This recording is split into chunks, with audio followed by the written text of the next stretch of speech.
سلام، موضوع امروز در سیستم اخراج. سیستم اخراج یکی از سیستم‌های مهمترین ارگانیسم انسان به حساب می‌رود. زیرا که توسط سیستم اخراج محض در ارگانیسم همه آن تاکسین‌ها، زهرهایی که حاصل می‌شود توسط سیستم اخراج از ارگانیسم چی می‌شود؟ بیرون کرده میشه. یعنی ارگانیسم تازه می‌شود از زهرها، از تاکسین‌ها. و این زهر و تاکسین‌ها چگونه حاصل میشن؟ در اینجا روند مبادله ماده چگونه جریان می‌گیرد؟ حالا همه این رو ما دیده می‌بریم. ببینید، وقتی که ما استعمال می‌کنیم ماده غذایی اگر استعمال ماده غذایی چگونه که با ما معلوم است در ترکیب ماده غذایی دیده میشه چی سفیده، چرب، کربوهیدرات، کیسلات نوکلئینه. یعنی دیده میشه چی در ترکیب ماده غذایی ما داریم سفیده، چرب، کربوهیدرات و کیسلات های نوکلئینه. این همه ماده غذایی بودن. وقتی که ماده غذایی رو ما استعمال میکنیم در سیستم هاضمه حرکت کرده و در سیستم هاضمه توسط فرمنت‌های روی هاضمه چی میشود؟ تجزیه میشود. با تجزیه بیولوژی دچار میشود. و این همه ماده های مرکبی که ما گفتیم سفیده، چرب و کربوهیدرات، کیسلات نوکلئینه، این همه ماده ها تجزیه میشن با ماده های خرد مولکولار. ببینید در سیستم هاضمه ماده غذایی تجزیه شدن نه در معده، روده باری، روده غاز، خلاصه در سیستم هاضمه همه ماده غذایی چی میشن؟ تجزیه میشن.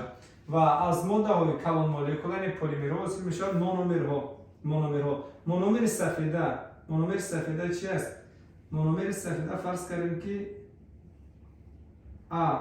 امینوکیسلات، مونومر چرب ها گلیسرین و کیسلات اولی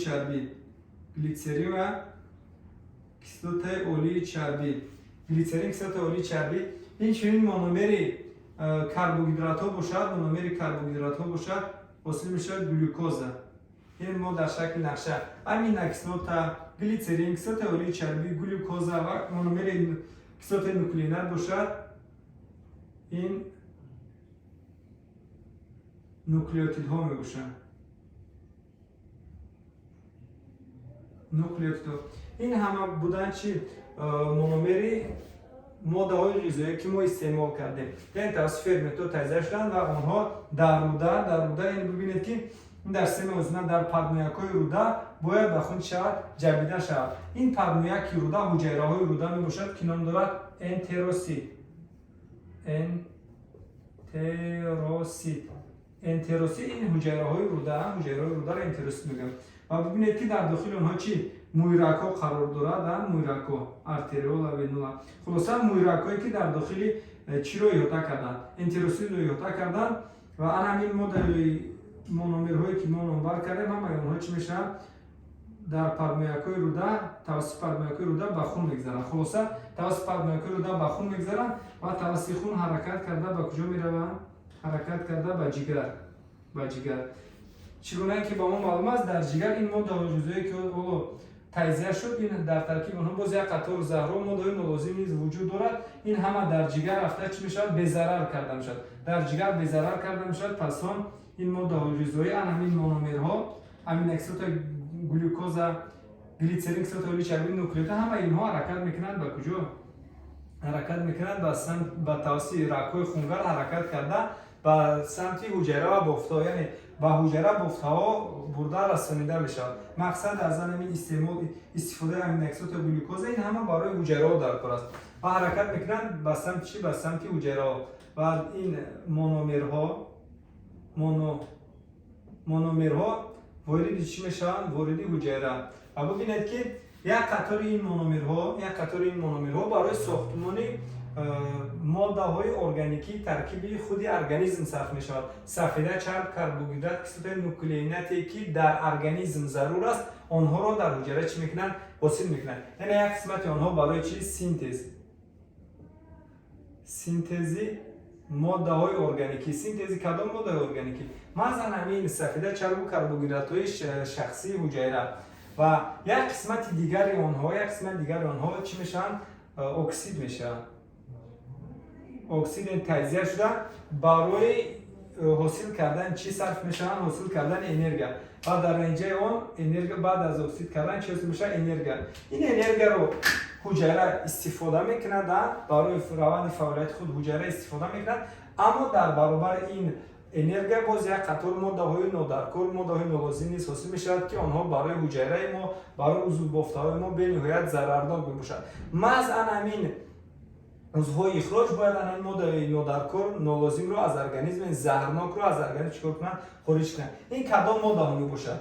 ببینید یکم وقتی که امینو اکسیدات تجزیه میشود امینو اکسیدات تجزیه میشود در اینجا اون حاصل میشه چی؟ حاصل میشه امیاک و آینده از امیاک حاصل میشه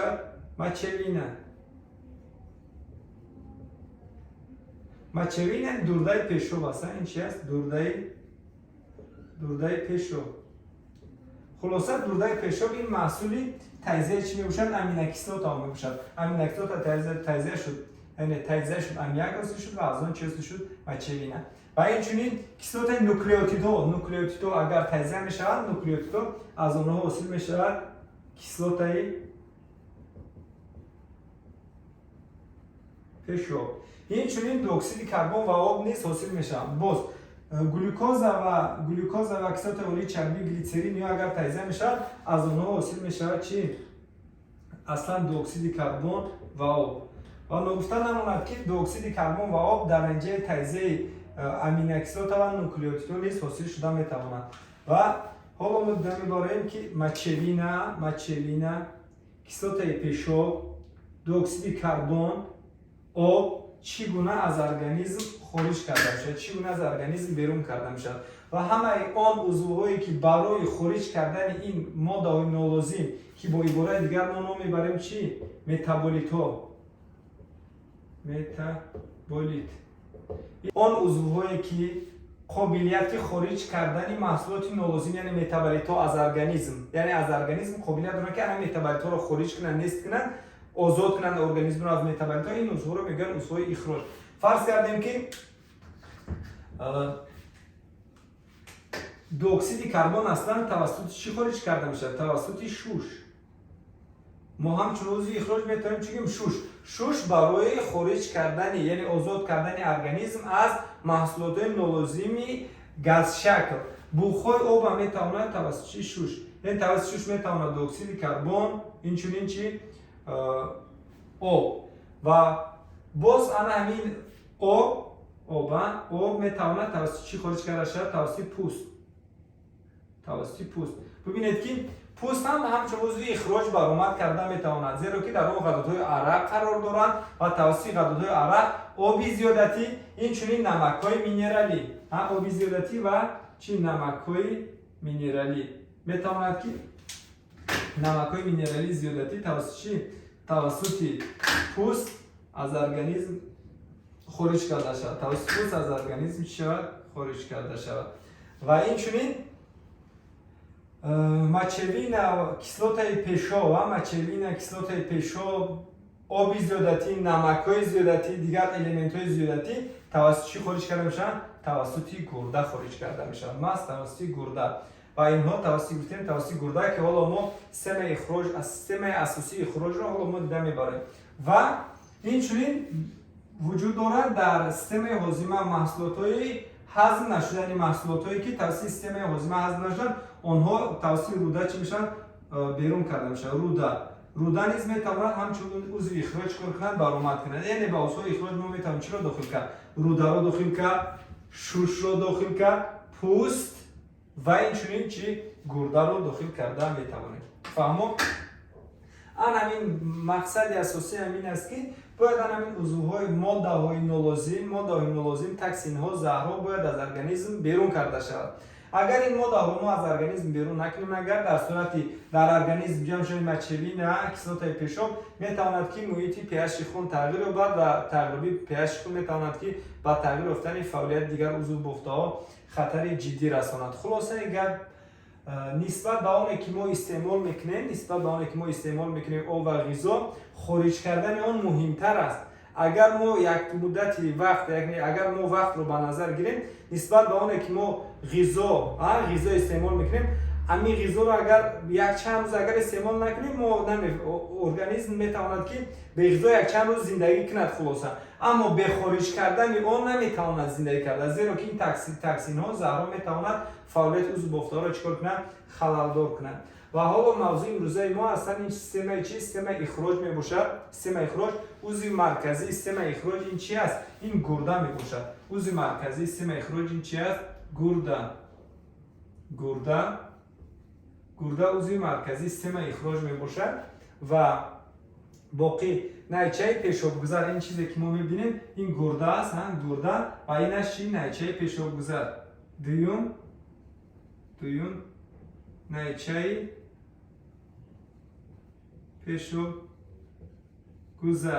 نیچه پیشابگذر پس این چی است؟ اینش پیشابدان یا چی میگن؟ مثانه پیشابدان و این قسمت باشد نیچه پیشاب خارج کننده.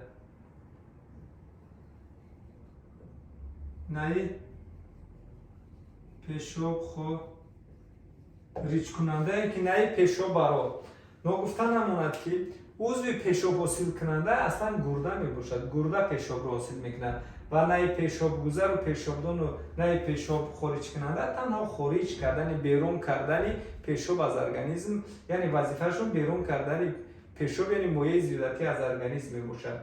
و حالا ما دمی برایم ساختی آناتومی چی؟ گرده رو. گرده اصلا این عضو چی می باشد؟ عضو جفت می باشد. گرده عضو چی؟ عضو جفت. گرده عضو جفت می باشد. در ما گرده راست و گرده چپ را هستند. دیگر فرق میکنه. ما داریم گرده راست و گرده چپ. شکل گرده مانندی دارد با لوبیا، یعنی شکلش با لوبیا شباهت دارد. و لوبیا شکلش با لوبیا شباهت دارد. وزن گرده از 200 یک حصه وزن بدن را تشکیل میده. از 200 یک حصه وزن بدن و حساب میانه تخمینا 150 گرم وزن دارد گرده. هر یک گرده 150 گرم چی وزن دارد. اندازه گرده یعنی حجمش. الان درازی گرده 12 سانتی متر می باشد. بری گرده باشد پهنیش، پهنایی که برش 5-6 سانتی متر می باشد و قفسیش باشد. قفسی گرده یعنی بلندی که قفسیش 4 سانتی متر می باشد. 4 سانتی متر. این بود اندازه های چی؟ اندازه های گرده. موقع جایگیر شوی. این گرده در کجا جایگیر شده است؟ گرده جایگیر شده است در کوکی شکم.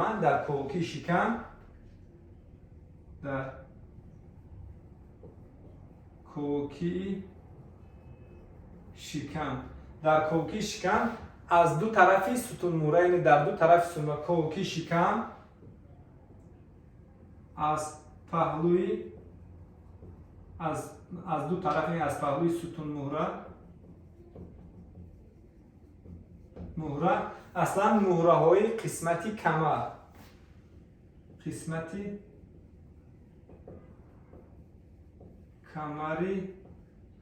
کمری که میون بگیم کمری ستون مهره. ببینید گرده جایگیر شده است در کجا؟ موقع جایگیر شده در کوکی شکم از دو پهلوی ستون مهره در قسمت مهره های کمر جایگیر شده است. و این چنین نگفتن نماند که گرده راست نسبت به چپ در رسم هم شما میبینید گرده راست نسبت به چپ کمی پایانتر جایگیر شده است. گرده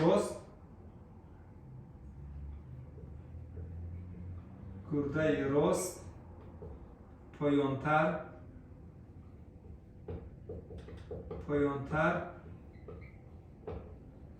جایگیر شده است. سوال برای چی گرده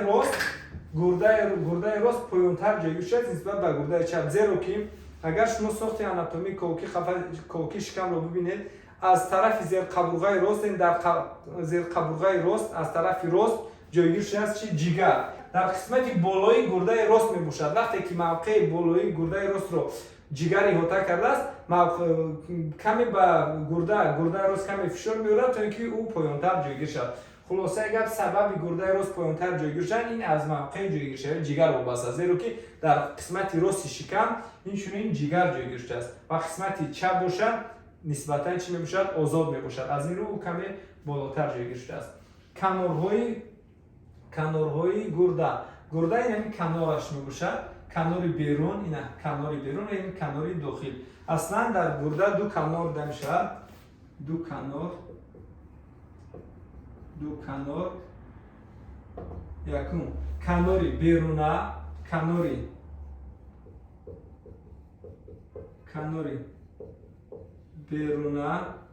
канори беруна ки шаклан чи барҷаста мебошад. Канори беруна барҷаста аст. Канори беруна барҷаста аст. Канори дохила бошад.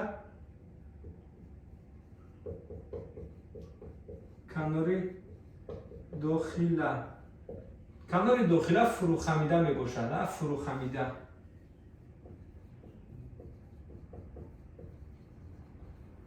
канори дохила фурӯхамида мебошад ва дар анам қисмати канори дохила, дар қисмати канори дохила ҷойгир шудааст даромадгоҳи гурда ё ки дарвозаи гурда. Даромадгоҳ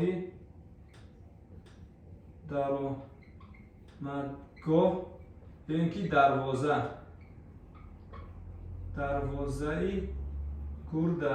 Ба гурда ворид мешавад артерияи гурда, як ҷуфт артерияи гурда ворид он мешавад ва аз он ҷо хурид мешавад чӣ? Дуто вариди гурда мебарояд, ҳам вариди гурда берун мешавад ва инчунин чӣ? Наи пешобгузар аз он ҷо чӣ мешавад? Берун мешавад. Ва буриши кундаланг, дар буриши кундаланг агар шумо гурдаро дар буриши кундаланг бинед, агар аз ду модда иборат мебошад. Аз ду модда иборат аст. Агарам хеле тахминан агар ҷудо кунем, анаме аз қисмати беруне ки мо мебинем, аз қисмати берун моддаи қишрӣ қарор дорад. Аз ду модда аз берун моддаи қишрӣ, дар қисмати берун моддаи қишрӣ ва аз самти дохил бошад, аз дохил ё ки дар марказ моддаи мағзӣ.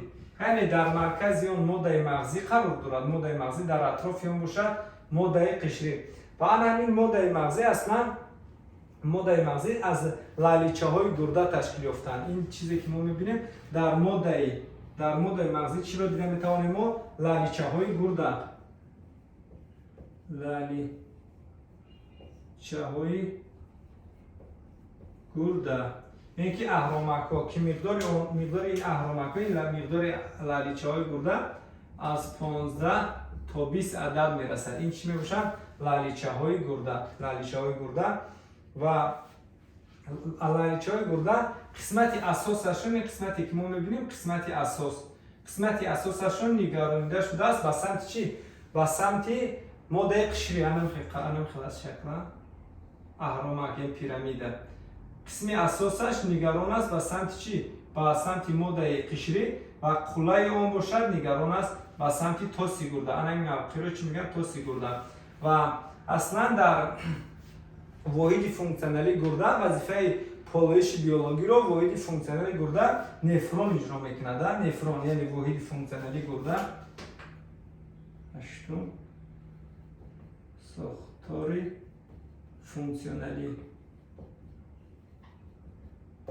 функсионали гурда ин нефрон мебошад.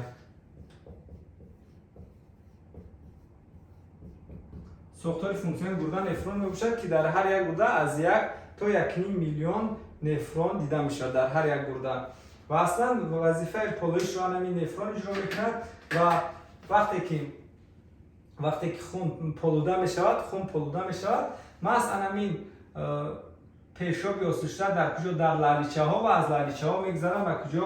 Аз лаличаҳо. Дар ин минтақае ки мо мебинем, ин ном дорад, ин майдача, ин ном дорад косачаҳои гурда. ҷомча ё ки косачаҳои гурда.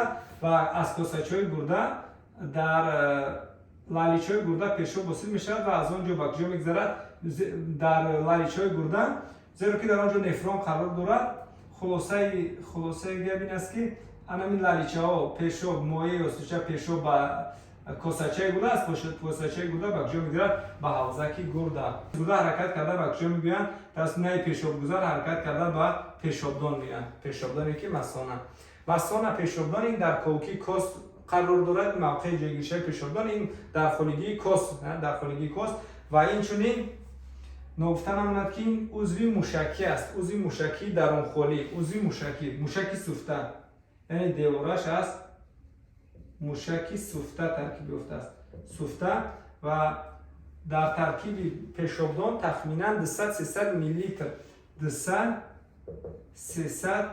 میلیلیتر پیشاب جمع می شود و در بعضی ولایت‌ها می تواند تا 750 میلیلیتر نیز پیشاب را چکار کند غنجایش دهد زیرا که می تواند یا زد اندازش چکار کند کلان شود وقتی که پیشابدان با پیشاب پر شد در این مورد قسمتی نه پیشاب برار کانال شده می شود و توسط نه پیشاب برار از پیشابدان پیشاب چی می شود و محیط بیرونه برآورده می شود و جریان پیشاب خارج کنی این رفلکتوری می باشد نه رفلکتوری می باشد اصلا جریان پیشاب خارج کنی این اختیاری می باشد از سن تا 2-3 سالگی کودکان این جریان را نمی توانند اختیارا برآورند می توانند به اختیار پیشاب کنند و بعد از 2-3 سالگی الکی پیشاب خارج کنی اختیاری شروع می شود زیرا که کمونک رفلکتوری انمی قسمت پیشاب خارج کننده در قسمت چهاربند جایگیر شده است در قسمت چهاربند که این را نیمکره کلان مغزش چی میکند نیمکره کلان مغزش اون را اداره میکنند و از این رو ما میتوانیم که پیشاب خارج کننده را به طور اختیاری براه مونیم و بار دیگر دیده میبریم که پیشاب در کجا یعنی خون وقتی که به گرده وارد میشود در اونجا چی است لالیچه های گرده لالیچه های گرده در لالیچه های گرده ترکیب خون تازه کرده می شود محصولات نالازم به لالیچه ها از لالیچه ها به کجا میگذرد به کاسچه های گرده کاسچه یعنی جامچه های گرده از کاسچه های گرده میگذرد به کجا به تاسی گرده حوزه که تاسی گرده و از تاسی گرده میگذرد به کجا نه پیشاب برار نه پیشاب برار از نه پیشاب برار میگذرد به پیشابدان و از پیشابدان باشد بعد به کجا نه پیشاب برار پیشاب خارج کننده و محیط بیرون نه پیشاب برار دست نه پیشاب برار و محیط بیرون برآورده می شود و با این رو انمی مچوین اکسترات پیشاب از ارگانیسم دور کرده می شود و نگفتن اماند که مچوین این ماده گیدروفیل می باشد برای مچوین را از ارگانیسم خارج کردن حتمی آب لازم است ارگانیسم هایی که در محیط سیراب زندگی میکنند یعنی حیوان های آبی اصلا محصولات نالازم را بیشتر در شکل مچوین خارج میکنند آنهایی که در خشکی زندگی میکنند و آب احتیاج زیاد دارند اصلا محصول خود را در شکل کسلات پیشاب بیشتر خارج میکنند زیرا که کسلات پیشاب این ماده گیدروفیل نمی باشد یعنی ماده کریستالی سخت می باشد در شکل غوریچه دانه‌چه ها خارج کرده می شود اصلا در خزنده هایی که در جای کموک زندگی میکنند محض در آنها چی محصول اساسی خارج کننده شون کسلات پیشاب می باشد که برای خارج کردن آن آب زیادتی استفاده کرده نمی شود و حالا ما دیدیم برای نفرون را قسمت دیگر موضوع ما این چی است نفرون واحد فونکسیونالی گرده می باشد که از کدام قسمت های زیرین عبارت می باشد ببینید این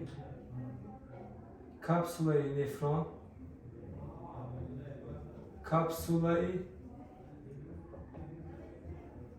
نفرون با نام می‌بریم شمولینسکی بومی نه کپسول شمولینسکی بومی نایچه پیشتاب خورده ترتیب یکم نایچه های پیشتاب خورده ترتیب یکم نایچه های پیشتاب خورده ترتیب یکم نایچه های پیشتاب خورده ترتیب یک نایچه پیشتاب خورده ترتیب یک نایچه پایان رونده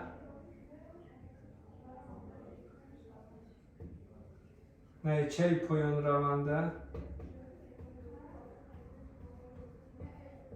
نایچه پایان رونده و نایچه بالا رونده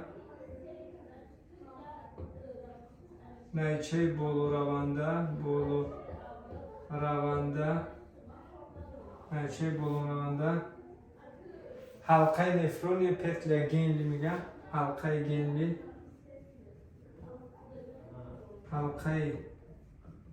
گینلی یعنی حلقه نفرون، این حلقه نفرون و نایچه پیچ توپ خورده ترتیب دوم،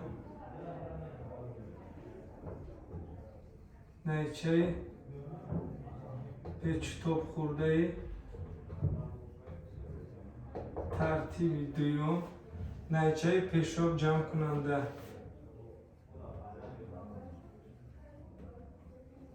نایچه پیشاب جمع کننده، نایچه پیشاب جمع کننده. ببینید الان این قسمتی که ما میبینیم ارتریای آورنده، ارتریای آورنده، اینش باشد ارتریای برنده، ارتریای برنده. وقتی که ارتریای گرده وارد گرده میشد، بعد به ارتریای خرد تبدیل یافته، بعد آینده به ارتریای آورنده تبدیل می‌یابد. ارتریای آورنده در داخل کپسول نفرون توپچه کاپیلاری را میکنه. با عبارت دیگر این رو چی میگن؟ توپچه کاپیلاری ترتیب 1 و توپچه کاپیلاری ترتیب 1 و قسمتی از توسط ارتریای برآورنده، این برنده یک توری کاپیلاری است میشه در قسمتی کانالچه های نفرون که با عبارت دیگر همین توپچه کاپیلاری ترتیب 2 میگن. اون قسمت ارتری که از نفرون از کپسول بیرون میشود و گرد اطراف نفرون کانال های نفرون رو احاطه میکنه، این رو میگن توپچه کاپیلاری ترتیب 1. ما داریم نایچه پیشاب خورده ترتیب 1 یا با عبارت دیگر میگیم پروکسیمالی یعنی با کپسولا نزدیک و بینید اینش دیستالی از کپسولا دور. اینش چی میگن با عبارت دیگر؟ دیستالی. و وقتی که ارتری آورنده ببینید رزمیر ارتری آورنده و ارتری برآورنده. ارتری آورنده اندازه اون کلانتر میباشد و ارتری برآورنده باشد اندازه اون چی میشه؟ خرد میباشد. مقدار زیادی خون وارد کپسولا میشه و خارج شویش نسبت به وارد شویش کمتر است، یعنی کمتر وارد میشه، خارج میشه. در این مورد از حساب بلند بودن فشار میتواند که یعنی قسمت از این خون شود از خون از توپچه کاپیلاری به کجا گذرد؟ به کپسول شمولانسکی کوکی کپسول شمولانسکی گذرد و این جریان رو چی میگن؟ جریان فیلتراسیه. این جریان رو چی میگن؟ فیلتراسیه این پولویش. در اینجا پولویش کدام حیثیت رو میدید؟ یعنی پلازمای خون بجز حجره خون اریتروسیت، لیوکوسیت، ترومبوسیت اشتراک نمیکنه. یعنی پلازمای خون باز بجز سفیده های کلون مولکولا همه ترکیب پلازمای خون وارد کپسولا میشود بجز سفیده ها. یعنی فیلتراسیه. در اینجا فیلتراسیه چی هست میشه؟ در اینجا فیلتراسیه هست میشه پیشاب یکمین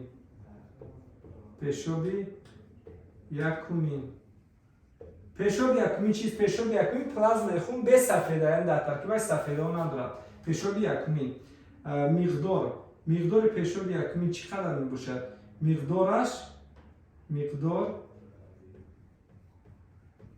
مقدارش میتواند از 180 تا 200 لیتر شود. سوال میشود که در ترکیب ارگانیسم انسان 200 لیتر مایع است. 200 لیتر پیشاب از کجا پیدا میشود؟ چگونه که سوال میشود که دل میتواند در یک شبانه روز 10 تن خون رو به حرکت درآورد، با آنکه در ما 10 تن خون نیست که چگونه معاین کردن؟ از سبب هر دوره که دل خون رو بیرون به آورتا میپرتد، از سبب اون رو جمع کردن، از سبب قوه کاری اون معاین کردن. این هم چنین است. هر چقدر که تخمینا از توپچه کاپیلاری به کپسول نفرون تخمینا در یک شبانه روز تا 180 تا 200 لیتر مایع یعنی فیلتر پولوده می شود. و اون ورودی چی میشد؟ نیچه نفرون، نیچه پیشوپرای ترتیبی یک بر نیچه پایین رونده، حلقه گندی، نیچه بالا رونده، خلاصه با نیچه نفرون ورود میشد و همه اون مویی که 200 لیتر که ورود نیچه نفرون شد، همه اون آینده خارج نمیشد از ارگانیسم. 99% اون دوباره چی میشد؟ باز جویده میشد، یعنی ریابسوربس میشد. و در ترکیب پیشاب یکمین، در ترکیب پیشاب یکمین چی نمیشود؟ ما گفتیم پلازمای خون، پلازما بسفیده، بسفیده، یعنی در ترکیبش میتواند چی باشد؟ در ترکیبش میتواند امینو کیسلوتا باشد، امینو کیسلوتا، گلوکوزا، ایون ها، آب، ایون ها، آب و چوینه،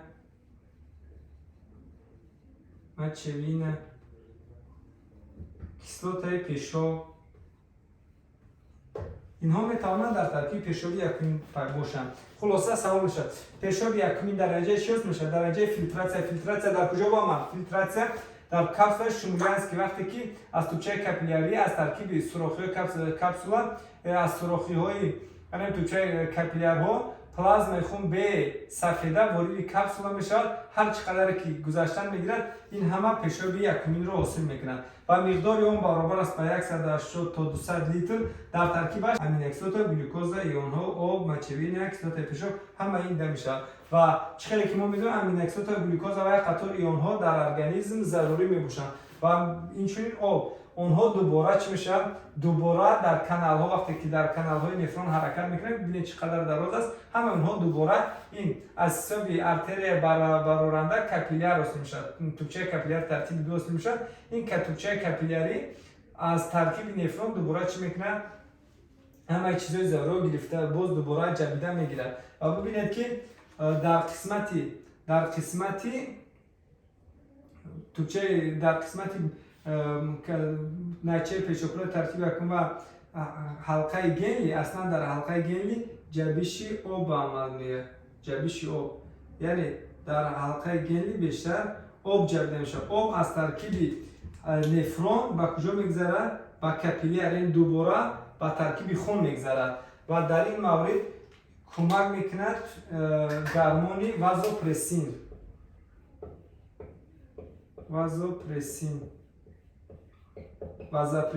یعنی گرمونی ضد پیشاب میگن، گرمونی ضد پیشاب وازوپرسین.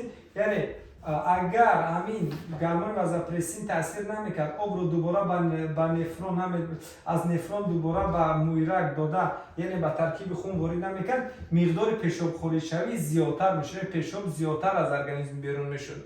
ببینید اگر وازوپرسین نرسد، اگر نارسایی وازوپرسین باشد، این هنگام میتواند که دیابت غیر قند پیدا شود. دیابت غیر قند چی معنی دارد؟ دیابت غیر قند معنی اون رو دارد که اصلا پیشاب، یعنی در وقت دیابت قند پیشاب وصول کنی زیاد میشه، آدم زیادتر پیشاب میکنه، زیادتر تشنه میموند و در ترکیب پیشابش گلوکوز زده میشود. هنگام وازوپرسین اگر نارسایی گرمون وازوپرسین گرمون ضد پیشاب شود، پیشاب خارج کنی زیاد میشه، یعنی زیادتر شخص پیشاب خارج میکنه.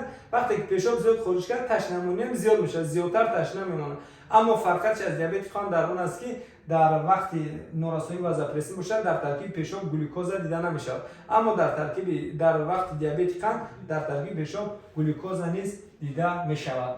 و این چونین در قسمت نیچه پیشوپرای ترتیب دوم در قسمت دیستالی اصلا جبیشی نتری به عمل میبیره، یعنی نتری، ایون های نتری از ترکیب نفرون به کجا میگذارن؟ به ترکیب مویرک ها میگذارن، به ترکیب مویرک ها که در اینجا گرمون الدوسترون ایراد میکنن، یعنی با تاثیر گرمون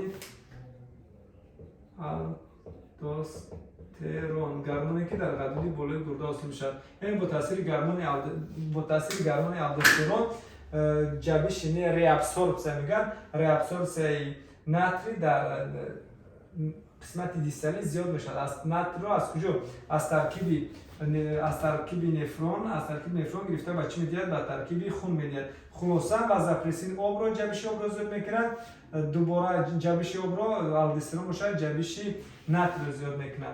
و مرحله دومی پیشاب وصل شوی نام دارد ریابسوربسیا. ببینید که درجه فیلتراسیون پیشاب یکمینوس میشه. درجه ریابسوربسیا دوباره جبش انم از ترکیب نیچهای نفرون 99% ماده که وارد آن شدن باز دوباره جبیده با ترکیب خون میگذارن که این رو چی میگن؟ ریابسوربسیا و وصل میشه پیشابی دویومین وصل میشه. و در ترکیب پیشاب دویومین اصلا همه چیزایی که ضرور جبیده میگیرد اصلا دیده میشود چی؟ دیده میشود در ترکیب پیشاب دویومین مچلینا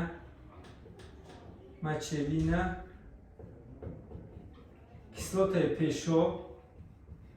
پیشاب آبی زیادتی ایونهای زیادتی دیده میشد. و این همه گفتیم پیشاب دویومین مقدارش یک دو لیتر می شود. پیشاب دویومین در یک شبانه روز 1.5 دو لیتر. 99% از 180 تا 200 لیتر بود. 99% دوباره جبیده شد. تقریبا 1.5 دو لیتر دیگر پیشاب میاد که این پیشاب دویومین می باشد. از چی؟ در کانال نفرون حرکت کرد تازه می شود، همه چیز ضرور می گیرد و آن حرکت کرده به کجا می بیاد؟ با همین لالیچه های بوده و در اویسیوس حرکت کرده در قسمت قلایون پیستانک است. از اونجا به کجا؟ به کاسچه های گرده جامچه های گرده، از اونجا به کجا؟ به تاسی گرده، حوزه کی گرده و اونجا توسط نیچه پیشاب گذر به مثانه و از مثانه به محیط بیرون یعنی خارج کرده میشه. این بود دایر به نفرون واحد فونکسیونالی گرده میباشد و اینچنین با جریان وصل‌شوی پیشاب و خارج‌شوی پیشاب خارج‌شوی ماده لازم ارگانیسم این مکانیزمی آن بود. و اینچنین ما چی رو فرق میکنیم در کدام وظیفه رو باز گرده اجرا میکنه بجز تازه کردن ترکیب مایع ارگانیسم از تاکسین ها از زهرها. اینچنین گرده در تنظیم فشار خون نیز اشتراک میکنه. وقتی در گرده در ارتر آورنده وقتی که فشار خون پس میشود با گرده مقدار واردشوی خون کم میشود. ببینید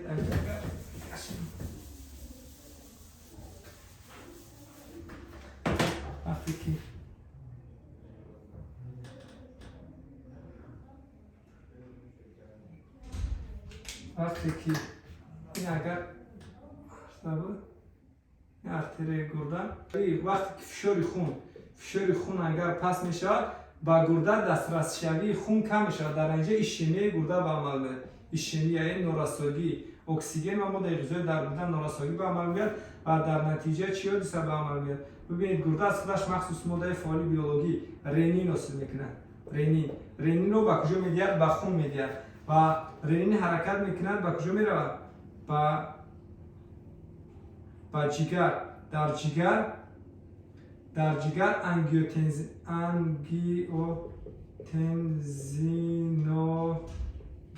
انگیوتنزینوگن گفتنی ماده وجود دارد قرار دارد و با تاثیر رنین انگیوتنزینوگن مبادل میشه به انگیوتنزین 1 و انگیوتنزین 1 با تاثیر فرمنت انگیوتنزین تبدیل دهنده این در ترکیب خون است. این فرمنت انگیوتنزین 1 رو به انگیوتنزین 2 مبادل میگرداند و انگیوتنزین 2 قابلیت دارد تاثیر کند در رگ‌های خونگر. یعنی در رگ‌های خونگر رسپتور انگیوتنزین 2 رو حس کننده هم رسپتور قرار دارد. وقتی انگیوتنزین 2 با دوره رگ تاثیر میکنه در اینجا کشخوری موشک‌های دوره رگ به عمل میاد، رگ تنگ میشه. وقتی که رگ تنگ میشه فشار خون چی میشه؟ فشار خون بالا میشه بعضا میگن که فشار بلندی گرده یعنی فشار خون بلند شد از سوی گرده وقتی که فشار خون بلند شد از سوی گرده ما از سوی همین چی هست از سوی رنین انگیوتنزین سیستم سیستم رنین انگیوتنزینی یعنی رنین هنگام انگیوتنزین فشار خون رو بلند میکنه سرچشمه‌اش این از سوی شیمی گرده وقتی که به گرده خون کم رود اینچنین در گرده اریتروپویتین اینجا نویسید یک گیموپویتین است گیموپویتین نمودها دارد